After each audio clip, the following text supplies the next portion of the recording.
Hello, my dear students. I'm your trainer Zahur Ahmed Butt. Today, my topic is Information Technology and Information Technology Enabled Services. I hope you all will listen it very well and try to understand it very carefully. So, let's move to our topic.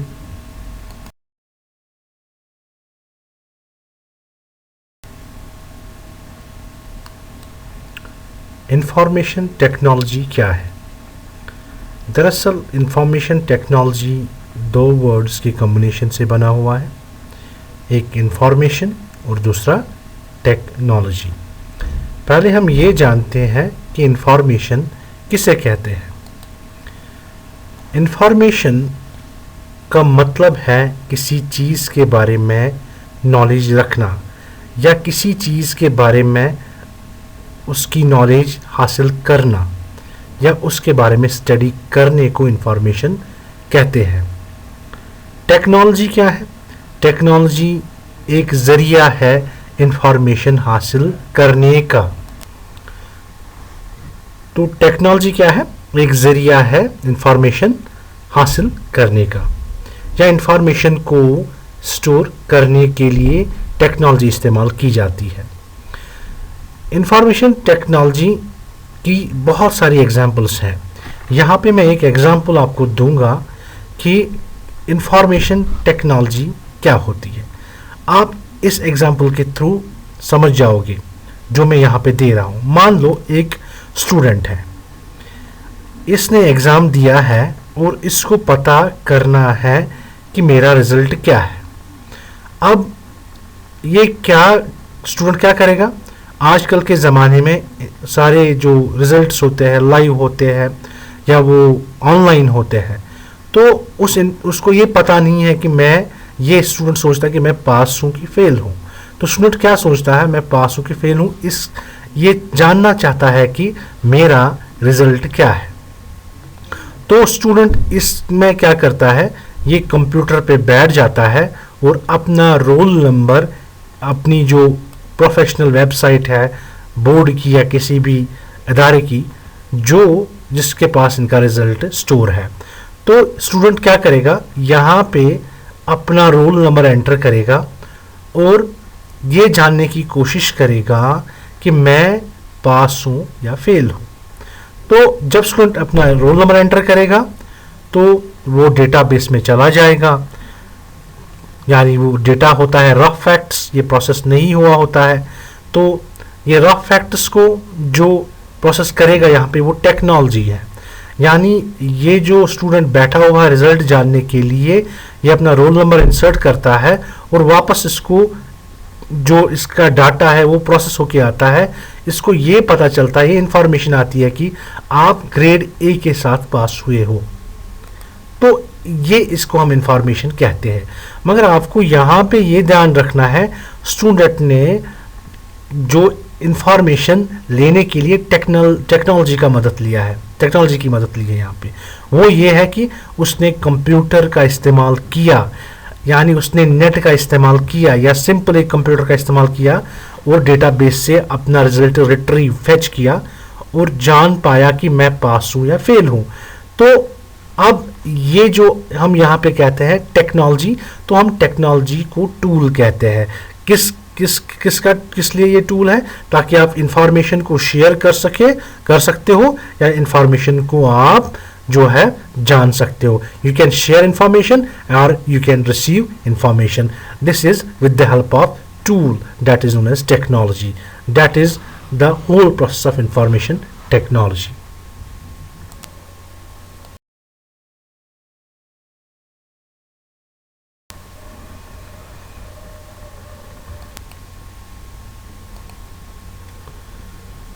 Information technology enabled services क्या होती है? जो services हम information technology के मदद से provide करवाए, लोगों को दे सके, सहूलियत दे सके, उनको हम इंफॉर्मेशन टेक्नोलॉजी एनेबल्ड सर्विसेज कहते हैं। बहुत सारी सर्विसेज हम आजकल के ज़माने में देते हैं, जैसे medical transcription, IT help desk services, application development, telecommunication services, data entry and processing, document processing. ये सारी सुविधाएं, ये सारी facilities information technology enabled services कहलाती है।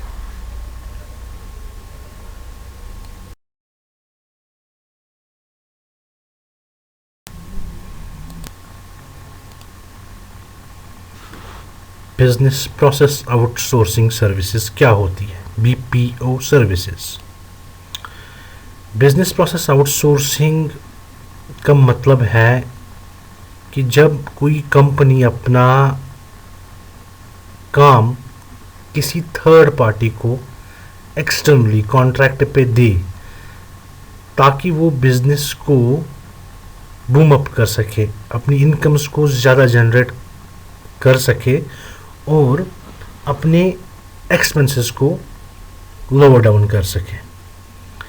आपको मैं इस तरह समझा सकता हूँ, इंडिया में सबसे ज़्यादा फेमस आपको पता ही है गुड़गांव, नोएडा, ये मल्टीनेशनल कंपनीज़ के बहुत सारी मल्टीनेशनल कंपनीज़ हैं, जैसे विप्रो वहाँ पे है, WNS है, IBM है, बहुत सारी कंपनियां हैं, अनगिनत कंपनियां, छोटी बड़ी कंपनियां। ये कंपनियां क्या करती है, ये फॉरेन कंपनीज़ के प्रोजेक्ट लेती है। जो फॉरेन कंपनीज़ हैं वो ये प्रोजेक्ट मल्टीनेशनल कंपनी जो यहाँ पे काम करती है इंडिया में, उनको देती है। क्यों कंपनियाँ देती हैं ये इंडियन कंपनीज़ को? क्योंकि इंडिया में मैन पावर जो लगता है उसकी कॉस्ट इनको बहुत कम पड़ती है। मैन पावर जो है उसका खर्चा बहुत कम है। मान लो अगर एक US की कंपनी कोई काम करती है और इनको सर्विसेज देनी है, जैसे कॉल सेंटर सर्विस होगी। कॉल सेंटर सर्विस में क्या होता है? कॉल सेंटर सर्विस में एक ऑपरेटर या एक जो मल्टीनेशनल कंपनी का एम्प्लॉय होता है वो कॉल रिसीव करता है और कस्टमर जो कंज्यूमर है जिसने उस कंपनी से कोई प्रोडक्ट लिया होगा, कोई चीज़ ली होगी, उसको कोई शिकायत होगी, उसको कोई प्रॉब्लम आई होगी, तो वो जो कॉल सर्विस सेंटर के नंबर पे फ़ोन करता है कि मुझे ये प्रॉब्लम है, इसे मैं कैसे सॉल्व करूं। तो वो ये कंपनियां जो फॉरेन कंपनीज़ हैं, जैसे ऑस्ट्रेलियन, अमेरिकन, बरतानिया की कंपनियां, बहुत सारी कंपनियां काम इंडियंस को देती है, इंडियन कंपनीज़ को। क्यों? क्योंकि मैन पावर बहुत कम है। अगर वो वहाँ पे कोई ऑपरेटर रखते हैं तो उसको डॉलर के हिसाब से पैसे देने पड़ते हैं। तो $1 यहाँ के आजकल जो लॉकडाउन में रेट है 75 रुपीज़ की रेट पड़ रही है $1 की। तो वो यहाँ जो उस वहाँ का कॉस्ट है वो बहुत ज़्यादा है, मैन पावर पे ज़्यादा इन्वेस्ट करना पड़ता है वहाँ पे। इसीलिए वो क्या करती है, वो कंपनियाँ ऑफशोर अपना थर्ड पार्टी को अपना कॉन्ट्रैक्ट देती है कि आप मेरा ये काम देखो, मेरे कस्टमर्स को जो है उनको देखो, उनकी प्रॉब्लम्स को देखो, तो हम आपको पर कस्टमर या पर कॉल इतना पैसा देंगे, इतने $, देंगे। तो इस तरह यहाँ पे जो है वो हायरिंग करते हैं बहुत ही कम रेट पे। वो एक एम्प्लॉय को यहाँ पे लेते हैं 20,000 25,000, वहाँ से वो उनकी जो फॉरेन कंपनियाँ हैं उनकी रेट वहाँ से बहुत ज़्यादा आती है। तो इस तरह वो अपना बिजनेस आउटसोर्स करती है फॉरेन कंपनियाँ इंडियन कंपनीज़ को, ताकि वो अपना कॉस्ट जो है वो लोअर डाउन कर सके, इसी के साथ वो क्वालिटी सर्विसेज दे सके। तो बहुत सारी जो अभी यहाँ पे BPO सर्विस चल रही है, जैसे कॉल सेंटर सर्विस हो गई, ये चल रही है। इंजीनियरिंग सर्विसेज दे रहे हैं कुछ इंजीनियर्स, इंजीनियरिंग सर्विसेज मतलब आउटसोर्स कर रहे हैं, ताकि वो जैसे किसी को वेबसाइट बनानी है, किसी को सॉफ्टवेयर बनाना है, वो कंपनियां जो है वो इंडियन इंजीनियर्स को आउटसोर्स करती है, क्योंकि वो कम पैसों में ये काम करते हैं। अगर वो यही काम अपने ही कंट्री में करवाए तो उनको बहुत ज़्यादा खर्चा होता है और इनकम कम जनरेट होती है। यहाँ से एक तो क्वालिटी पे ज़्यादा एश्योरेंस दे सकते हैं, क्वालिटी भी एश्योर होती है, प्रोडक्ट भी अच्छा बनता है, पैसे भी कम देने पड़ते हैं और इनकी इनकम जो है वो बहुत ज़्यादा जनरेट होती है। इसीलिए बीपीओ सर्विसेज जो है इंडिया में, ये इंडिया जो है, इंडिया जो बीपीओ सर्विस में बहुत सारी सर्विसेज दे रहा है इस वक्त बहुत सारी कंट्रीज़ को, और बहुत ही नॉर्मल कॉस्ट पे देता है। इसीलिए इंडिया बीपीओ सर्विसेज में जो है टॉप कंट्रीज़ में गिना जाता है। बीपीओ सर्विसेज बहुत सारी सर्विस होती है, जैसे कि call centre services, engineering services, web analytics services. Web analysis मतलब वेबसाइट में एनालिसिस करनी हो, वेबसाइट में बारीकी से कोई चीज़ को ठीक करना और इंजीनियरिंग करनी हो, वो कर सकते हैं। डेटा एंट्री ऑपरेशंस करते हैं बैकएंड पे। टेक्निकल सपोर्ट प्रोवाइड करवाते हैं। टेक्निकल सपोर्ट, सपोज कंप्यूटर में कोई दिक्कत आ गई तो वो उस कंप्यूटर को जो है रिमोटली लेते हैं और कंप्यूटर में वो दिक्कत जो है वो दूर करते हैं। तो टेक्निकल सपोर्ट कर देते हैं उसका, कि उनके जो प्रॉब्लम आती है वो दूर कर देते हैं। तो इस तरह ये बहुत सारी सर्विसेज बीपीओ के अंदर आती है।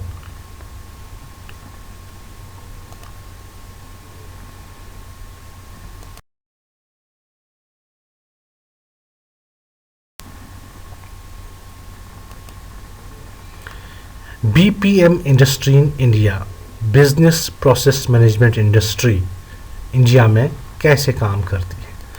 बीपीएम इंडस्ट्री क्या है? एक्चुअली बीपीएम इंडस्ट्री भी बीपीओ ही है, अब इसका नाम बदल के बीपीएम रख दिया है। बीपीएम इंडस्ट्री जो है बिजनेस प्रोसेस मैनेजमेंट इंडस्ट्री, ये इस वक्त जो इंडिया की 37% ग्लोबल आउटसोर्सर रैंक करती है। यानी ये जो बीपीएम इंडस्ट्री है ये बीपीओ इंडस्ट्री से ही लिया गया है ये कॉन्सेप्ट। तो इस इंडस्ट्री में भी जो है बहुत सारे काम किए जाते हैं, जो जैसे मैंने अभी बताया आपको बीपीओ सर्विसेज में, जैसे मैंने बताया वेब एनालिटिक्स सर्विसेज की जाती है, टेक्निकल सपोर्ट दिया जाता है, यहाँ पे भी वही सर्विसेज की जाती हैं। और ये बीपीएम, इसका नाम जो है वो बिजनेस प्रोसेस मैनेजमेंट रखा है, क्योंकि अब इसमें एक लेवलिंग आ गई है, इसमें अलग अलग सेक्टर बन गए हैं, इसीलिए ये मतलब एक 2-4 सेक्टर्स के अंदर आते हैं, तो इसीलिए इनको मैनेजमेंट के अंदर लाया गया है और इसका नाम बीपीओ से चेंज करके बीपीएम रखा गया है। जो बीपीएम इंडस्ट्री इंडिया में है ये सबसे बड़े एम्प्लॉयर जो हम कहेंगे इंडिया में है। अभी तक जो ये एम्प्लॉयमेंट दे रहे हैं 1.1 मिलियन पीपल को इन्हें एंगेज करके रखा है अपनी फर्म्स में, अपनी कंपनीज में। तो ये बहुत बड़ा सेक्टर है आईटी का। अगर कोई भी इनमें जॉब, किसी की भी अगर मतलब जॉब करना है तो वो बाहर जाके अपनी लैंग्वेज को सुधार सकता है, जो इनके रिक्वायरमेंट्स होते हैं, तो वो उन 10+2 अपने स्किल्स, जो कंप्यूटर के स्किल्स होते हैं, वो हासिल करके इनमें जॉब भी हासिल कर सकता है। बट इसमें जो है डेडिकेशन की बहुत ज़्यादा ज़रूरत पड़ती है।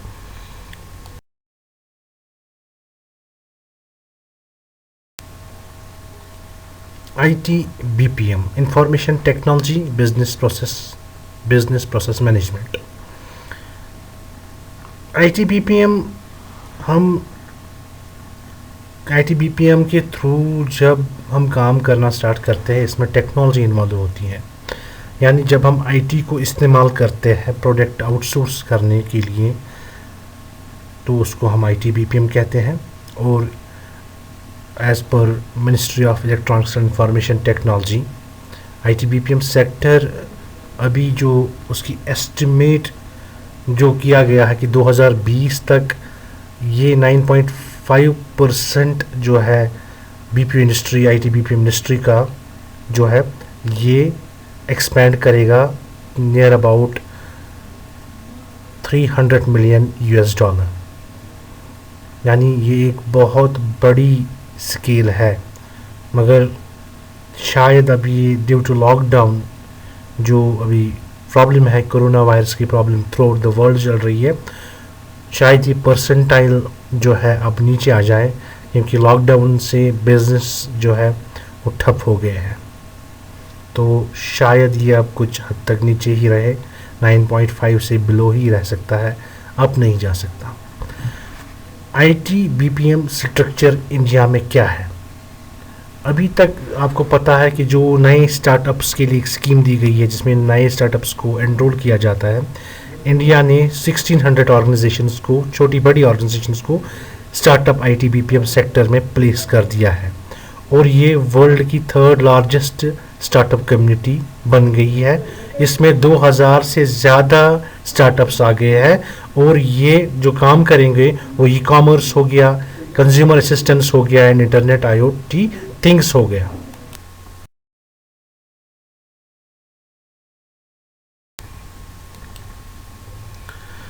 आईटी बीपीएम के 4 सब सेक्टर हैं: IT services, business process management, software products, engineering, research and development. Same वही है जो बीपीओ या बीपीएम में दिया जाता है, बस ये इसके अंडर जो है आईटी सर्विसेज को, जो बीपीओ सर्विस है इसके अंडर लाया गया है और ये इसकी 4 सब कैटेगरियाँ हैं।